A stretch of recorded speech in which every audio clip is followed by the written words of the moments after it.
It's full of my pants left. Coin slot. Coin slot? Hey you guys, it's Peter, and I'm back. Of course I'm back. I'm not going anywhere. Beast! I'm YouTube famous now. Available in 2020, the album Dad AF. And I am here with my husband, Alex, today. And he has his eye masks on. We are getting ready to go to our friend's wedding outside of Dallas, Texas. We are in downtown Dallas right now. We have been walking around. We went and got our coffee. And we did a little bit of shopping today and looked around. We're gonna do some more. We went out last night with a friend of ours, and we are going out tomorrow night to dinner, and we're gonna be out and about in Dallas. So if you are out in Dallas tomorrow night on Saturday night and you see me, come up and say hi and say, hey, how are you doing? Anyway, we do Q&As a lot when we are on vacation or for our anniversaries. I don't think we've ever done one on Valentine's Day, have we? It's been a while too. Yeah, it's been a while. So I thought we would do one today. We have answered so many questions in Q&As before as a couple. We have talked about how we met. We always get the question, do you guys want kids? We get the same questions kind of over and over and over again. So I'm gonna try to go in here and ask some of the questions that we don't typically get and see what we come up with. So I think this one's the best one right there. My husband asked, are you guys gonna do it this weekend? Of course we're gonna do it this weekend. It's Valentine's Day weekend, but you should do it all the time. You should do 12 forms of intimacy. You know what, actually let's go ahead and start that right away because that was something that on the last Q&A, which I think we did when we were in Las Vegas, maybe, for our anniversary, we got a lot of questions about what it's like to be with somebody that is in recovery as a couple. And this is something that we really have never like fully addressed. I think we have. Kind of, but so Alex drinks, I don't. I've been sober for 25 years. And we get a lot of questions about that, like what's it like for me to be with somebody that drinks, or what's it like for you to be with somebody that's sober or in recovery? So what is it like? Normal. I mean, I think it's just kind of how you approach it. You know, there's a level of respect with any human, regardless of like whatever their lifestyle or choice or religion, background, whatever it may be. So you just have to respect what makes them happy. So for me, I respect Peter's, you know, journey and recovery, and it's also something that he has worked really hard for, and something that, you know, it's not a lifestyle, you know, it's how he is alive, you know. So I have to respect the choices that he's made and where those came from, and with respect, everything, the balance comes really easily, you know. If I didn't respect it, then we would have a lot more challenges. I think it has a lot to do too with Alex really chose to educate himself.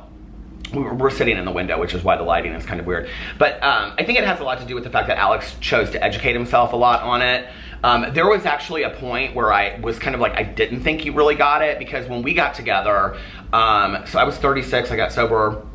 I was 36, he was 24. There's a 12-year age difference when we got together. So I got sober when I was 24 and a half. So I've been sober for like 12 years. There was a point like a year in or something where I contacted like a lot of my old friends, and I had them write me letters and say like, do they think I need to be sober and what it was like back in the day. I think I contacted like 20 or 30 people, didn't I? And they were all like, yeah, he needs to be sober. Like it was really, really bad. Well, and it was, I don't think the intent behind that wasn't so that like he would prove that he needs to be sober. It was more like, you know, like, you had never gotten to see me at that stage. And it wasn't that I was requesting or missing it. It was more like he was just making a point of like his destructive past and why he's where he's at, and how it might, you know, reflect or mirror a little bit of my behavior at that time, so that I could have an understanding of like, you know what, like Alex, like you need to like realize that like my behaviors reflect on him at this time, so I have to respect where he's at so that I can respect where I will be. And like, because I never asked him to like drink or not, so like that was so that he could teach me or guide me into like learning, you know, like how to balance my life, you know, as an example of his. You know, you've always been really, really respectful. Right. But what the two hardest things since we've been together is that A, my mother had passed before he and I got together. So for me to explain to him what my mother was like, he's only ever heard stories from myself, my father, my aunt, my uncle, my cousin. He's never, you know, friends of my family. He's never got to, like my Aunt Susie, he's never got to hear a story, or he's never got to meet her. The other thing that was really hard was that he never saw me like when I was using, but then all of a sudden I'm expecting him to be really, really supportive and understand what that was like. It's like I can tell him all these things that I did, but like you don't really get it until you lived it through. It was hard though reading, I have to say, it was hard reading those letters because I was like, damn, I was really bad back in the day. And it wasn't just drinking, I mean, it was all kinds of things. The other question I get a lot is it hard for me to be with somebody that drinks? And the thing is, Alex and I are very, very open about it. You know, like he'll say to me, like, we're gonna go somewhere, and he'll be like, do you care if I drink tonight? I'm like, no, you know, whatever. And I typically never have really an issue with it. I'll tell you what I have an issue with. I don't have an issue with Alex drinking. I have an issue with like being out in a club and somebody getting in my face at 2 o'clock in the morning when they're not cognizant that they've been drinking so much, and they're like wanting to tell me the same story 5 times over and over and over again. I don't love that. I don't think anyone. No, right. Yeah. but I heard you. Right. But I think like we're very open about how I feel, but I will tell you this, that in my first 2 years, I don't think I could have been with somebody that was drinking and going out and things like that. Like I just couldn't have done that. So it's different. I mean, I was 12 years sober. And I also today drink because I enjoy like the taste, right? So like, you know, I will have like a glass of wine with my food because I enjoy the taste of wine and the flavor and how like it enhances the experience and you know, my taste palette. Like I'm not drinking wine to get lit. You know, like if I'm going out to like a club and I happen to take a shot, like if I don't like the alcohol, then I'm not gonna take the shot. Like it's not like I'm not trying to like, you know, like escalate. But like if I'm gonna choose to take a shot, it's gonna be something that I enjoy the taste because like I like the taste of it. Like I'm not drinking to like, I don't know, get drunk like I was like right out of college, like any, you know, 23, 24-year-old. And Alex really gets it too. I mean, he's friends with my sponsor, he's friends with my best friend. Like he really gets it, you know? And so, you know, he's very like active in my recovery and he really gets it. So, and you know, like, and I speak a language of recovery too. So like, it's kind of funny because like I'll say to him, you know, like back in the day when we first got together, like if we got into some kind of argument, I would say like, well, that's my stuff and I need to own that and whatever. And he would say like, yeah, that's your stuff. You need to own that. And today, I mean, this is also because of like we have been in marriage counseling, but today like he'll say, no, like that's my stuff too. And I, you know, like, so we kind of like speak the language of recovery, I think, a lot. So, I don't know, I think, you know, I'm not the person, and I've said this a lot, that could be with somebody that was in recovery. My mother was sober, she got sober 6 months after I did. Thankfully, we had an amazing relationship, you know, because of that. But there's something in recovery called taking each other's inventory, and that means where you're constantly checking somebody else, and are you going to meetings, are you calling your sponsor, and whatever. And I see a lot of relationships in sobriety where they're fantastic together, and I see a lot of relationships in sobriety where they take each other's inventory, and I think I might tend to be that person. So, can you be that person for me when it comes to healthy eating? So that I can eat better. So we can both eat better. Okay, let's get some more fun questions in there. But I think those are valid questions, you know, and I think really what it is at the end of the day is just really, really having open conversations about things, you know, like. In our relationship and what we've gone through, like, it's no, like, it's no, like, pattern to follow if you find yourself in a relationship with someone that has like, either it's in recovery or you're in recovery and they drink. Like, you know, it's not like you can say like, oh, well, Peter, I like to make it work, like I can do it too. Sure, everybody can make anything work, but we're no example, you know, like we're no like, you know, like role model to be, you know, like we've had a lot of issues and a lot of stuff to work on. And I think that like the one thing and only that you might want to like get out of our relationship is like open communication and understanding and respect. Yeah. And then everything else, it's up to you, an individual, because every relationship is completely different. But like a lot of the questions that people get, like I think a lot of people assume that if we have issues, it's because I don't drink and he does. That's very rarely ever been an issue with us. Yeah. And the other thing is that people ask a lot about the age gap, which I have to say, like, that's really not a huge issue with us. No, I mean, I feel like people that ask those questions because they have issues with age gaps. Yeah, maybe, I don't know. But, you know, we don't, so therefore the answer continues to not be an issue. Oh, and here's somebody that just asked, what advice would you give someone whose partner is in recovery? Rewind 10 minutes and watch it again.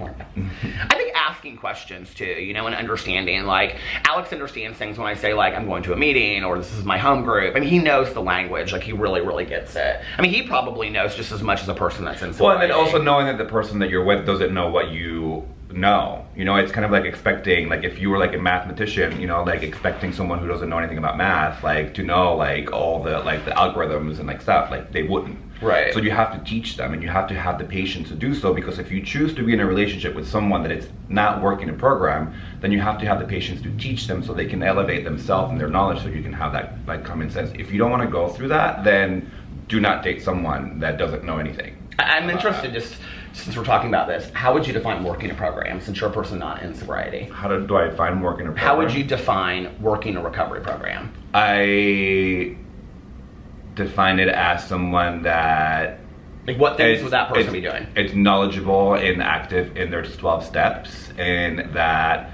they believe those 12 steps, and, you know, like, are present in the variables that make those 12 steps strong. So, like, I think that means having a sponsor and having a sponsee, attending meetings, and, you know, kind of like revisiting each step, you know, throughout the years, and understanding that, you know, it takes time, and also that, you know, if things get difficult, then you rely on those tools that the 12th step and the culture provides you. I'm so proud of you. Very good. There was something I wanted to ask you while you were saying that in there. But anyway. It's a Q&A from them to us, not from us to each other. I do think, though, that, like, it's important, like you said, to talk to one another, you know, and really have that form of, like, open conversation. And what was there was something that I wanted to say that, you know, like, even when I was going to change my sponsor from having, I had all men in my life and then getting a woman as a sponsor, like, that was a conversation that we had, you know? So, like, we really do. Well, only because you wanted my opinion, not because, like, yeah. not because why I have to say have any weight. You can do whatever you want with your stuff's program and, like, your stuff, because, like, you're the one working it, but he valued what I had to say. And yeah. How important do you think it is for me that I have friends that are also sober? Like Tanya? Like, do you think it's important to have, as a person not in recovery looking in, do you think it's important to have friends that are also in recovery? I think it's important to have a wide range of friendships so that you can be as educated as possible in every aspect of life. It's true. Okay. Let's see. Isaiah wants, I just put new contacts in. I can't see without my reading glasses. Okay, Isaiah just said, Isaiah asked, when is Alex starting a channel? I don't know. Would you ever consider it? No. I mean, I don't know. Who knows? I don't know. Who takes longer to go out? Get ready to go out. I'm just a t-shirt and jeans kind of guy. He hates when I say that because I'm so not. Like, I might be a t-shirt and jeans kind of guy, but it's like 4 pairs of jeans and 5 t-shirts, and then I have to try them on 15 times. Yeah. Yeah. This is a good question. Do either of you get Botox? Yeah, currently my forehead's moving and it's freaking me out. So Alex does. Many of you might know this, that my dad is a plastic surgeon. So I have no issues with cosmetic surgery. I have no issues. I think it's a personal thing. My dad always taught me that. He was like, I was just talking about getting this done. My dad has always taught me, and my dad has not, I don't think my dad's ever had one thing. Has he had anything done? My stepmom has, but my dad has always said that it's, you know, how somebody feels about themselves, and it's really, you know, it's all about themselves, not how they really look on the outside. I have had Botox. I think I've had it 3 times, haven't I? I probably wouldn't have it again, just because at some point I just was like, I want to age authentically. I mean, I'm aging authentically with my Botox on my forehead. I know. Okay. What was the thing you just said that you wanted to get? You were just talking about. Kybella for my chin. Okay. Allergan sponsor me. Hi. What is the virtue that you admire the most in Alex? The virtue that I admire most in my husband is his loyalty. This man is loyal beyond, I mean, like, he's the person okay, when we first got together, this is so funny. I remember this was with Luz. I remember we were in this bar downtown Indianapolis, and we were like walking out, And Alex has this friend that looks exactly like Penelope Cruz and has lived kind of a life. She's had kind of a life, and she's fantastic, and she is deeply loyal as well. And they've known each other since high school. And so we're walking on this bar, and this girl pulled her hair, and Alex like lost it, and he was like, "Oh, you don't mess with my friend," and all this kind of stuff. And then these guys called Alex some not very nice names that start with an F, and she was like in it too. That's kind of how it's been ever since the beginning. Like Alex and his friends, Alex and their family, like they're extremely loyal to each other. I mean, like unbelievably so. But okay, I didn't touch anyone. No, he didn't touch anybody. And we don't promote violence. So I was just basically calling this wild like human on her behavior and how she needed to, oh, she pulled her hair. It was horrible. Yeah, she needed to grow up and not have that. And I called her out for working the streets, which she did. Alex. What? That's what she was working. So she was. And then her pimp tried to call me an F word, and I was just like, it was horrible. I was like, brah, you just mad that you're not getting paid. So anyway, loyalty. That's nice. Thank you. Yeah, you were very loyal. What is a virtue that you enjoy about me? Well, that's not in the question, so I'm not going to answer that. What did Alex's parents think of you when you were first introduced? Is that a question for me, or is that a... What did your parents think of... Yeah, okay, so I met his mom on Halloween. We started dating in August, and I met his mom on Halloween. He made me go dance with her, and I had never met her before. Mm-hmm. He was like, go dance with my mom. I was so uncomfortable. I think in the beginning it was just like trying to find like, a way to balance, a way to blend what my life was at that time. And then my mom also getting used to, having a gay son, because I had just recently come out to her. I don't have a relationship with my dad, so we don't really know what he thinks, nor do I care. So I think that like my mom just really welcomed Peter. But I have met your dad. Your dad came from Venezuela. His dad was in Venezuela. It's just kind of like, I mean, it's just not a relationship. We actually hosted a dinner luncheon at our house for everybody. And your dad came, but your dad doesn't speak any English, so we didn't really have any kind of. But he was nice. Yeah, he was and nice. I don't have a relationship with him, so I mean, it's kind of just like out of respect. Anyway, the question is like what my parents think. So my mom, she considers me one of her sons. She always says, "You're one of my sons." The thing is that when I went into it, especially I think because of the age gap and because she's a very devout Catholic. I went into it thinking to myself, like, I want her to get to know me first before I'm in there and I'm like, oh, like this is my, you know what I mean? Like, I didn't want to be that. And even today we're not like that, because we're not like that anyway, but now, like, I mean, it's just very like, I mean, he's a son to her, so. Yeah, I think we're respectable public displays of affection, but I don't think overtly. And I don't love that with couples anyway. Yeah. So, but his mom, she'll call me for, advice on stuff, and she and I talk a lot, and I literally, honestly, I hear horror stories, from like mother-in-law, father-in-law, things like that. I could not have wished for a better mother-in-law. And he's super close with my dad. I mean, like, they text and stuff. It's crazy. Like, he'll be like, yeah, I was talking to your dad today. I'm like, okay, what did you guys talk about? Let's see. A lot of recovery questions. What is the best date night you've ever had together? All together? You're such an asshole. That took me a second too. Yeah, what was the best date I ever had? Well, it was in 1995. No. What was the best date that we ever had together? I don't know. I feel like we've had some pretty incredible dates and also not dates. Over the last couple of years, we've really worked at giving each other like experiences as like gifts and or just way to like connect intimately. So I think the last 2 years have been the best dates that we've had, because what was the best date it's we've ongoing. ever had? Let's see. I'm trying to think. The day that this was in March, that you rented the Jeep and we went to Coba in Mexico. That was a really fun day, if you want to consider that a date.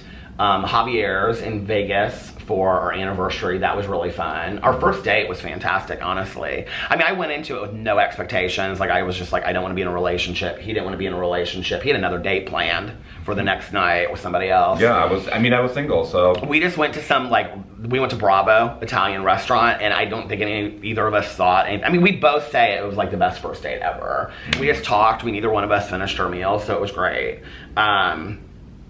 Let's see. Favorite date night. You know, I have to say, honestly, Didn't we just answer Yeah, that? but like favorite date night, kind of like, see, we consider like, okay, going somewhere special, getting dressed up, like that's a date. Just going out to dinner is not. Right, because we don't cook. So like us going out to dinner is basically just like eating at home. Yeah. Like, that I do not qualify that. Peter didn't understand that for a while, and I was like, babe, like going out to like our normal place that we go on a regular basis, like it's not a date. Like it was something that we defined in counseling. But I think that like one of like my recent favorite ones is when I created like the projector. Oh yeah, that was the best. Yeah. Aww, I love you.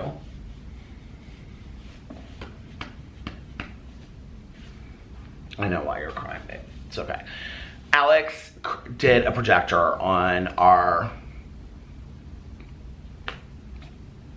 He did a projector on our back patio. This is because of PP, that I think we're both upset. And he wanted to show me the Disney movies, especially The Lion King. And The Lion King was like special because of PP and just like a personal thing for Alex. And so he set up the sheet on the back patio, and he put a projector out there, and we watched The Lion King. We watched Aladdin as well. That was a really fun night. I will say also, as far as like my favorite date nights, I said this in a Peterisms video recently, that if you're a couple, get other couples as friends. Like for us, our friends, Melissa and Jason, I think are a godsend to us. The fact that we have another couple that we go to dinner with and that we go travel with and stuff like that, it is so fun. I mean, we're getting ready to go to a friend's wedding with two couples that we're friends with. So I think it's really important as a couple to have other couples that you're friends with. When did you know Peter was the one? He's still trying to figure it out. I'm still trying to figure it out. Okay, there's a lot of questions in here about A, do you watch all of my videos? And B, has our relationship changed since I started YouTube? No, I do not watch all of his videos. He watches rarely any of them. Neither does Tanya. Neither does anybody in my life. And it really doesn't bother me whatsoever because... I mean, it did. Like, I remember, like, when Peter, like, started, like, his, like, channel and he had, like, no one that was watching. And he would like, I mean, we would argue about the fact that like, why aren't you watching my videos? And I'm just like, because I don't remember that. Yeah, I'm like, because I'm here. I don't remember that. No, oh he and Tanya both said constant all the time. He's like, you're not supporting me, da da da. And I'm just like, on my YouTube like, channel when I first started? Whatever it was. You know, he and Tanya. And like, I was like, I'm literally sitting upstairs listening to you. Like, why would I watch it? He and Tanya both say, like, Tanya will say. Go ahead. Go ahead, honey, I'm sorry. No. It was important enough to interrupt the middle of my sentence. No, he and Tanya, like Tanya will say, babe, I listen to you enough. Like, we drive around, I don't need to watch videos of you two. You know what I mean? Like, yeah. Now, what's interesting is that a lot of people that in my life that do watch my videos, they watch my review videos. Mm-hmm. Like, they don't watch none of them. Well, Valerie, my friend Valerie watches all of my vlogs. Somebody else the other day was telling me that I have a couple friends that watch my vlogs. I'll put them on in the background and listen to them. And has it changed our life? Yeah, because of, you know, it's his like job. So, you know, like we just have to like balance that out. And I think that like, you know, like the benefits of it and then also like the struggles and the challenges and stuff. So we just have to, you know, it's kind of like, you know, figuring out like all that. So I think Alex almost enjoys like when people come up to us and say hi and stuff like that. It's gonna stop. Hold on, just one second. Okay. I think Alex almost enjoys more when like people come up and like he gets excited like that people for you. Yeah, he gets excited for me and also for people like when they'll come up and they'll be like, oh my god, it's so nice to meet you, and he almost gets more excited about that. I get very nervous. Like I have such horrible social anxiety that I get very nervous about that. Okay. What was y'all's marriage proposal like? Oh, that's in another video. You can watch it. I proposed to him. I wrote a little poem up and was the whole thing in Spanish? No, you don't know Spanish. No, I know, but I wrote the whole thing in Spanish. No, in English. No, the very end, and then the very end of it, I translated into Spanish. Remember? And then it said something like, Favorite Venezuelan dish. What's your favorite Venezuelan dish? Cachapas. Are you looking at me? Which is my favorite? I answer My favorite Venezuelan dish is probably just like cheese empanadas dipped in, what's this? Okay, hey, somebody's out there having fun. What's the sauce I like? The wasikaca sauce? Mm-hmm. Is that how you pronounce it? Wasikaca. Wasikaca. What's that restaurant that we went to, the new restaurant that we went to? And there's 2 restaurants in Miami that I love. One is, I always mispronounce it, Doji's? Mm-hmm. Doji's, and then the other one that I went to, I think I like better than Doji's now. The last one that we went? Yeah, what was it called? Bulare Grill. Oh, so good, so good. Okay. What was it like the first Alex met your parents or your family? Because so my mother had passed away the year before. Alex met my aunt and my uncle and my cousin on my mother's birthday. We all went out to dinner, and then we all went to my mom's gravesite, and Alex was sitting in the car. He's like, do I have to get out? And I was like, well, no. I was like, I'm not car. going to get out because it's a very intimate moment, and Yeah. I don't even know if I'm going to be in the picture like next week. So I'm like, I'm not. Yeah, he was very respectful. And it was like literally like 3 months after we started dating, or 4, or something like that. So like it was like, this is not for me to be in. So it was funny because we went to dinner after that, and my aunt, you would have had to know her, but she passed away several years ago, and she adored Alex. I mean, she absolutely adored Alex. And I remember when we were walking out of the restaurant. My dad and my stepmom, there's a 20-year age difference, and she grabbed my arm and she said, she goes, you and your father are so much alike. You both like him younger, don't you? And my dad and my stepmom, they adore Alex. I think as she well. was looking at my butt. Okay. We have to be ready in like 10 minutes. Okay, we'll get 2 more questions. Can you pick fun ones though? Okay, fun ones. These are kind of sadly, aren't they? My God, you guys always want to know such.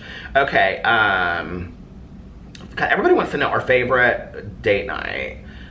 Rewind 10 minutes. Best prank that y'all have pulled on each other. Peter hates pranks, so I can never pull a prank on him. I do. I don't like to be surprised. Like, I think they're so fun and so funny, but like, I can never play a prank on him.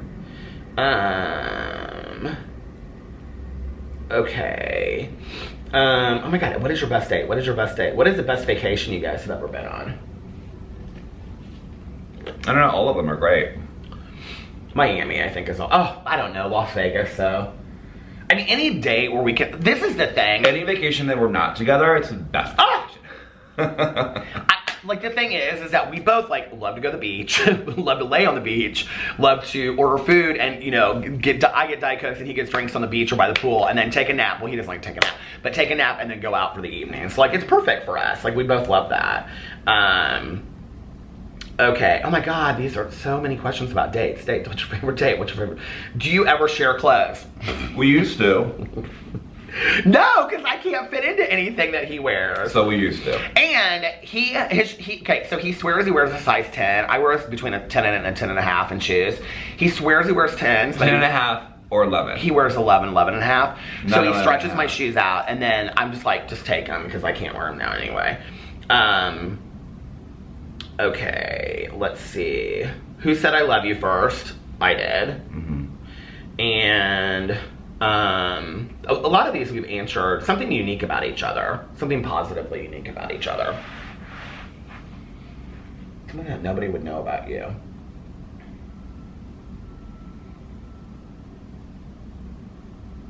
Oh, I'll tell you something interesting. When I first met Alex, he collected rosaries. Do you remember that? Like, you don't do that anymore. Yeah, because it's not a trend. No, but you did, like, and he got really mad one night. I wanted to wear this one, and he was like, oh, that's from Venezuela, and that's like a really important one, and all this kind of stuff. The other thing that's really about that, the other thing I think people wouldn't expect about Alex, unless you watch the stuff closely, is Alex is like so close with his family, like really, really close with like his brothers now, and like his grandma, and all this kind of stuff. He's like super, super close with all of them. Mm-hmm. Yeah. What's something unique about you? I don't know. I feel like everybody in the world knows everything about You're me. very basic. There's something wrong with being basic. Okay, let me figure out one more question. You don't wear underwear, that's unique. Yeah, thank you for sharing that with the world. Who cleans more? Me. Neither of us. I clean more by landslide. Oh my God, it just Well, thank you guys for watching this video. We have to be ready in 10 minutes. One more question. Are you going to be ready in 10 minutes? Somebody asked, do you think it's possible to find your partner in life at 40? And yes, I absolutely do. At any age. I was 36. He was 24. I have friends of mine that meet people in their 40s, you know, in their 50s. I have a good friend of mine that's 60, and she just met somebody and started dating. So yeah, I absolutely think that you can. And I want to say this before we get off here, okay? And I said this in my Peterisms video. If you are a couple, because we adamantly believe in couples counseling. We truly believe in it. It saved our marriage. It saved our lives, and we believe in it. Do yourself a favor on Valentine's Day. If you're one of those couples that are feeling way too comfortable with each other and you're like, okay, something's lost in this, then find yourself a therapist and give yourself the Valentine's Day present of furthering your marriage, don't you think? Yeah, if that's important to you. Yeah, that's important to you. I love you. Thank you for being in this. You're welcome. I love you too.